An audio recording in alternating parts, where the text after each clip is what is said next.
Hello friends, माध्यमिक academy 2.0 का स्वागत है। तो एक बार फिर से क्लास 10 में लेके आई हूँ संस्कृत के क्वेश्चन आंसर। ये सारे मोस्ट इंपोर्टेंट है। मैं आपको ये पूरा बुक का जितना भी कलेक्शन है सारा बुक का लिया मैंने, और बुक का कलेक्शन आपको पता ही है एनसीईआरटी का कितना इंपॉर्टेंट होता है। इससे बाहर आपको क्वेश्चन नहीं मिलेगा, और इसमें सारे क्वेश्चन नहीं करवाने वाले, आपको परेशान नहीं होना। जो पेपर में आता है बस वही आपको बताऊँगी और आगे नेक्स्ट चैप्टर करवा दूँगी, ठीक है। इसकी व्याख्या अगर आप अच्छे से देख लेंगे, मैंने करवा दिया 12वीं चैप्टर की और सारे श्लोकों की और भारतीय संस्कृति की। अगर आप वो व्याख्या अगर देख लेंगे तो आप क्वेश्चन आंसर आराम से चुटकियों में सॉल्व कर लेंगे। ये 2 मार्क्स के आते हैं, तो 2-2 करके आप 70 नंबर तक पहुँचेंगे, ठीक है। हिंदी, इंग्लिश, साइंस की तो सब्जेक्ट ऐसे इसमें आप अच्छा स्कोर कर पाएंगे। तो वीडियो के एंड तक जरूर रहना, और आपके आराम से 60-65 नंबर लेके आओगे आप हिंदी, इंग्लिश, साइंस तीनों में, ठीक है। और आप अपने जो आपने सोचा हो वो अपना एम जरूर पूरा करें। 90% तो आपकी आनी ही चाहिए, ठीक है। तो देख लेते हैं, वाराणसी नगरी कश्य कूले स्थित। वाराणसी नगरी किस नदी के किनारे स्थित है? तो कश्य के जगह क्या लगेंगे? व्याख्या में आपको कराया था गंगाया नदी, गंगाया, ठीक है, ये लिख देंगे। वाराणसी कश्य भाषा किस भाषा का केंद्र स्थल है? वाराणसी आपको हिंदी में आना चाहिए तभी तो आप कर पाएंगे। तो यहाँ पे लिख देंगे संस्कृत, ठीक है, संस्कृत भाषा है केंद्र स्थल। थर्ड नंबर क्वेश्चन तो इतनी बार पूछा गया, जितने नंबर देना उतने कम, ठीक है। 100% आने के चांसेस है। कुत्रम मरणम मंगलम भवति, मतलब कहाँ मरना कल्याणकारी होता है। मैंने आपको श्लोक की व्याख्या करवाई थी, उसमें आया था। तो यहाँ पे आप वाराणसी लिख देंगे, ठीक है। क्या लिख देंगे? वाराणसी लिख दो या वाराणसी भी लिख दो, आपका सही जाएगा। नेक्स्ट है वाराणसी के मर्द प्रसिद्ध। ऐसे पूछे जाए, ऐसे बात एक ही है, क्यों प्रसिद्ध है ये? तो बहुत सिंपल है, शिल्प कलाओं के लिए है, दर्शन साहित्य, विद्या दर्शन साहित्य के लिए। तो आप यहाँ पे लिख देंगे विद्या दर्शन साहित्य धर्म कला, उसके बाद यहाँ प्रसिद्ध लगा देंगे, ठीक है। इतना बहुत है, वही आपको करने जो पेपर में आते हैं। केंद्र स्थल किसका है? वाराणसी, आपको बता ही दिया है। विदेशी लोग वाराणसी क्यों आते हैं? तो अध्ययन करने के लिए आते हैं। ये पेपर में आया नहीं, पर आप अगर आ भी जाए तो अध्ययन लिख देंगे, ठीक है। ये मोस्ट इंपोर्टेंट है। वाराणसी कति मतलब कितने विश्वविद्यालय? मैंने आपको 3 करवाए थे, तो यहाँ पे लिख देंगे 13 3 है, ठीक है। दाराशिकों ने यहाँ आगे किसका अध्ययन किया था? ये क्वेश्चन नहीं पूछा जाता, किसका अगर किया पूछा जाए तो आप शास्त्र लिख देंगे, ठीक है। ये बहुत पूछा गया। दाराशिकों ने किस भाषा में उपनिषद को कराया था? तो आप यहाँ लिख देंगे पारसी। उपनिषदों का पारसी भाषा में कराते हैं, यहाँ पे पारसी लिख देना, ठीक है। ये इसका आंसर मैं आपको बताते जा रही हूँ, कॉपी पे आप नोट डाउन कर लो। ये भी इम्पोर्टेंट है, किसका संगम स्थल है? तो विविध धर्माणा, बहुत सारे धर्मों का है।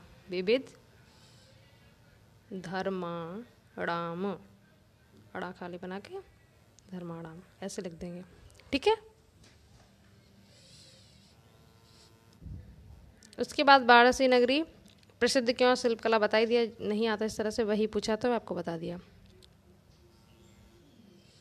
ये नहीं आता विविध धर्माणा संगम स्थल का नगरी, कौन सी नगरी? विविध धर्माणों का। तो यहाँ पे नगरी करके पूछ लिया है, तो ये लिख देना वाराणसी, ठीक है। ये नगरी यहाँ पे लिख दिया जाएगा। कश्य शोभा लोक पर्यटक, मतलब किसकी शोभा देखकर लोग प्रसन्न होते हैं? वहाँ पे जो विदेशी लोग आते हैं। तो आप क्या लिखेंगे यहाँ पर? एक मिनट रुको, यहाँ पे आप लिख देंगे गंगाया, गंगा की शोभा देखकर विदेशी प्रसन्न होते हैं, ठीक है। तो ये सारे क्वेश्चन इससे बाहर आपको नहीं मिलेंगे, सारे इंपोर्टेंट मैंने आपको करवा दिए। ये पूछ लिया संपूर्णानंद विश्वविद्यालय कहाँ है, किस नगरी में है? तो वाराणसी में है, क्योंकि वहाँ पे 3, ठीक है। विदेशी किसकी शोभा देख के प्रसन्न होते हैं? गंगाया की। ये हो ही गया। संगम स्थल बता दिया, विविध धर्माणा। तो इस तरह से आपका ये पूरा चैप्टर के क्वेश्चन आंसर कंप्लीट हो गए, ठीक है। ये सेकंड चैप्टर आपका वीर बीरड़ पूजिते का, इसके जो क्वेश्चन पूछा थे वही आपको बता रही हूँ। अलछिंद्र कौन था? अलछिंद्र सिकंदर को कहते हैं, संस्कृत में आता है अलछिंद्र, ठीक है।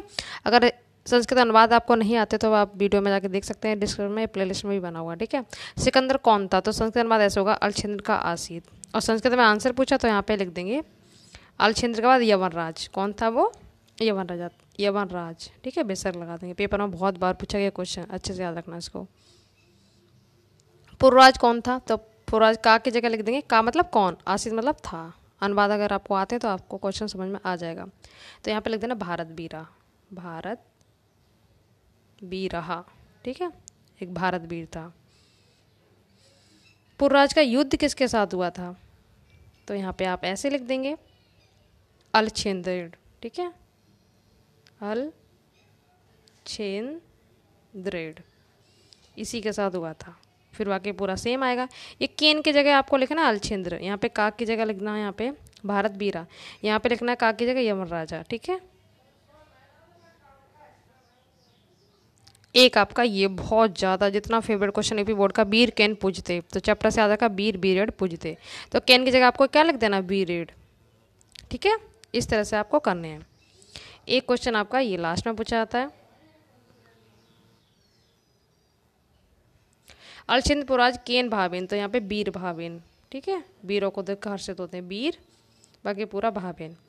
किम जित्वा भोचते महिम, तो इसका मैंने आपको हिंदी अनुवाद करवाया था, इसकी हिंदी थी मर गए तो स्वर्ग प्राप्त करोगे और जीवित रहे तो पृथ्वी का भोग करोगे, यही वाला इसमें पूछा गया, भोग करोगे, ठीक है। तो यहाँ पे युद्ध आएगा, आप क्या भर देंगे, युद्धम, ठीक है, युद्धम।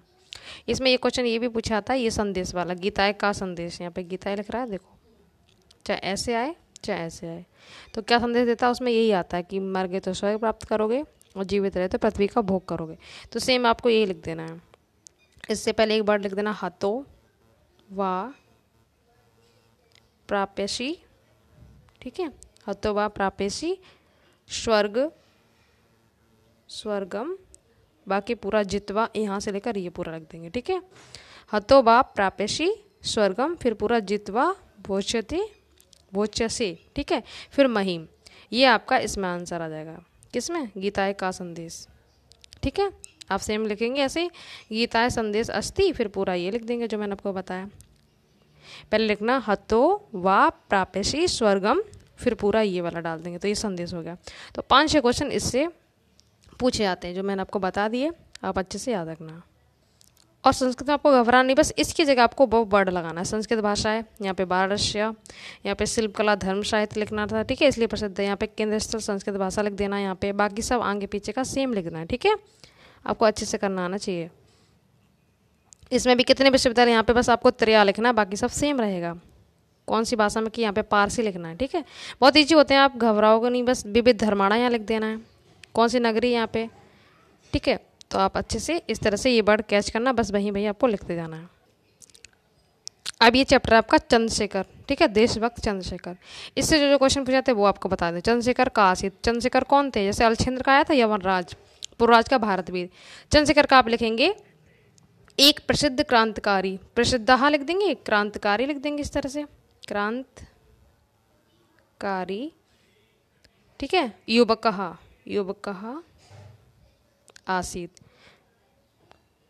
आया समझ में, इसकी का की जगह लिखना है एक लिख देना, एक प्रसिद्ध क्रांतिकारी युवक आसित, ठीक है। सेकंड क्वेश्चन 1-2 बार पूछा गया, न्यायाधीश कौन था, ये बहुत बुरा व्यक्ति था जिसने चंद्रशेखर को दंड दिया था, तो बुरे को लिए आप क्या लिखेंगे, दुर्मुखहा, यहाँ पे लिख देना दुधर्षहा, ठीक है, बुरा था। और पारसिक था, ये भूल जाओ तो आप पारसिक भी लिख सकते हैं, ठीक है। नेक्स्ट है हमारा, न्यायाधीश चंद्रशेखर कथम अदंडित, क्यों दिया था, किसके लिए दिया था,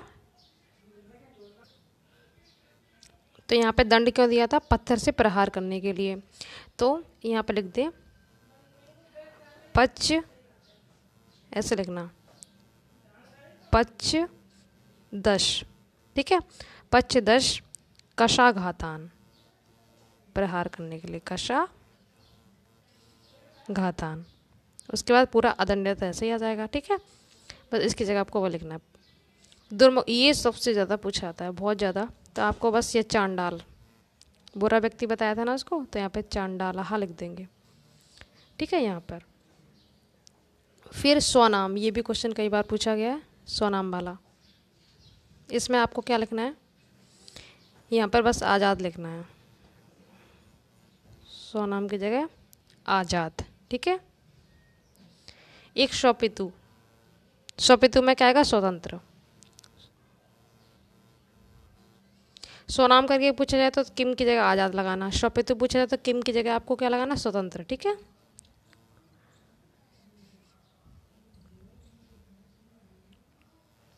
ये हो गया।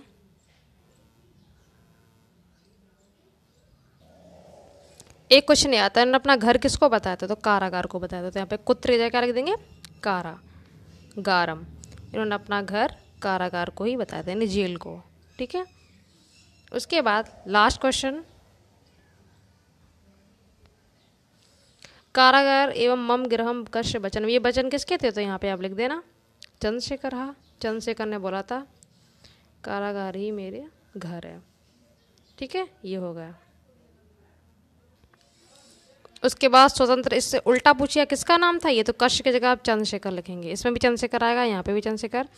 और जय भारत की जय हो, ये कथन भी किसका था, कश्य की जगह ये भी चंद्रशेखर का था। ठीक है, यहाँ पे चंद्रशेखर लिख देंगे। तो इस तरह से इसके सारे इंपॉर्टेंट हो गए।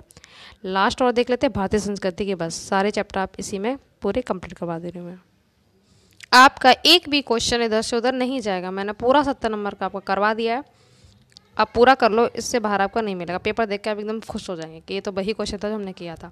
संस्कृत शब्द का तात्पर्य, आपके 3 चैप्टर में से क्वेश्चन मिल जाएंगे, फिर भी मैं इसमें से कुछ 2-4 और बता देती हूँ जिससे आपका पूरा कोई भी डाउट ना रहे। ठीक है, भारतीय संस्कृति आपको इस तरह से मैं पेपर की तैयारी करवा दूंगी कि आपको सोचना पड़ेगा अथवा वाला करूँ या ये करूँ, मतलब दोनों में भी आप कन्फ्यूज होंगे मैं कौन सा करूँ। आपको दोनों ही क्वेश्चन आसानी से आते होंगे। ठीक है, तो तैयारी भी आपकी ऐसी होनी चाहिए। संस्कृत शब्द से किम तात्पर्य, इसका मतलब आपको बताना है, तो आप ऐसे लिख देंगे, मैं बोल दे रही हूँ आप लिख लो। मैंने आपका इसका हिंदी अनुवाद करवाया था, वैसे ही आपको लिखना है। अस्माकं पूर्वजः जीवन संस्कृति यान आचार विचार चा आदर्शयन। ठीक है, उसके बाद सेम ये लिख देंगे तात्पर्य मस्ती, मतलब हमारे पूर्वजों ने जीवन संस्कृति में आचार विचारों को फैलाया या उनका प्रदर्शन किया, यही हमारी संस्कृति का अर्थ है। ठीक है, तो ऐसे लिख देना आप, अस्माकं पूर्वजा जीवन संस्कृति यान आचार विचार। ठीक है, फिर पूरा ऐसे ही। भारतीय संस्कृति मूल, इसका मूल क्या है, ये क्वेश्चन बहुत बार पूछा गया है, इसलिए मैं इसमें से लेके आई हूँ इसको। ठीक है, सेकंड वाला, तो इसका आंसर लिखना विश्वस्य। संस्कृति का मूल क्या है, मैंने आपको चैप्टर में समझाया था, ये वाला शा बनेगा विश्वस्य सृष्टः ईश्वरः, ईश्वर लिख देंगे ऐसे, एक एव अस्ति, मतलब विश्व में संसार में सभी ईश्वर क्या एक ही है, अलग अलग नाम से उनको बस लोग मानते हैं, भगवान तो एक ही है ना। ये हो गया। कीदर्शी बदलते, ये भी इम्पोर्टेंट है, तो इसमें आएगा सदा गतिशील, हमेशा गतिशील रही है, सदा गतिशीला, संस्कृति हमारी हमेशा गतिशील और अभी भी है। ठीक है, उसके बाद ये संदेश पूछा जाता है, सर्वे भवन्तु सुखिनः, मैंने आपको याद करवाया था, सर्वे सन्तु निरामया सर्वे भद्राणि पश्यन्तु माँ कश्चित् दुःख भाग भवेत्। तो अच्छे से रखना, यही इसका आप लिख देंगे, आपको श्लोक याद हो तो वही आप इसमें डाल देना। हिंदी क्या थी, सभी लोग सुखी हों, सभी लोग निरोगी हों, सभी कल्याण को देखें, कोई भी दुखी ना हो। तो इस तरह से मैंने आपको करवा दिया, ये तो यहाँ पे भी आ गया है। ठीक है,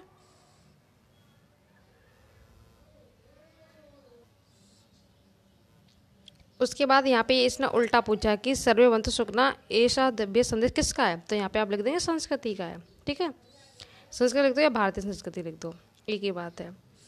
हमारे संस्कृत का नियम क्या है, आपको बता ही दिया, नियम मूल तात्पर्य वही है, विश्व सृष्टा का, संसार का नियम। तो ये आपको देखो ऐसे पूछे या यहाँ पे पूछे, ये जो आपका करवाया था, एक मिनट को, विश्वस्य वाला पूछे या मूल वाला, बात एक ही है। ठीक है, आपको ये लिख देना, ईश्वर एक एवा अस्ति, भगवान एक ही है। तो इस तरह से मैंने सारे इंपॉर्टेंट क्वेश्चन आपको करवा दिए हैं, इससे बाहर आपको एग्जाम में नहीं मिलेगा। तो वीडियो कैसा लगा, अपना फीडबैक कमेंट बॉक्स में आपको जरूर देना है, और जितना हो सके वीडियो को शेयर कीजिए, लाइक कीजिए, और चैनल को सब्सक्राइब जरूर कर लीजिए। आपको तैयारी एकदम परफेक्ट होने वाली है। ठीक है, चैनल से जुड़े रहिए और अपनी 90% आराम से आप लेके आ जाएंगे, इतना मेरा वादा है आपसे। बस जितना बताऊँ उतना करते रहिए। ठीक है, तो मिलते हैं नेक्स्ट वीडियो में। और गद्य पद्य के जितने भी मैंने MCQ करवाए वो जरूर कर लीजिए, आपके 10 नंबर वहाँ से पक्के हो जाएंगे। ठीक है, थैंक यू सो मच।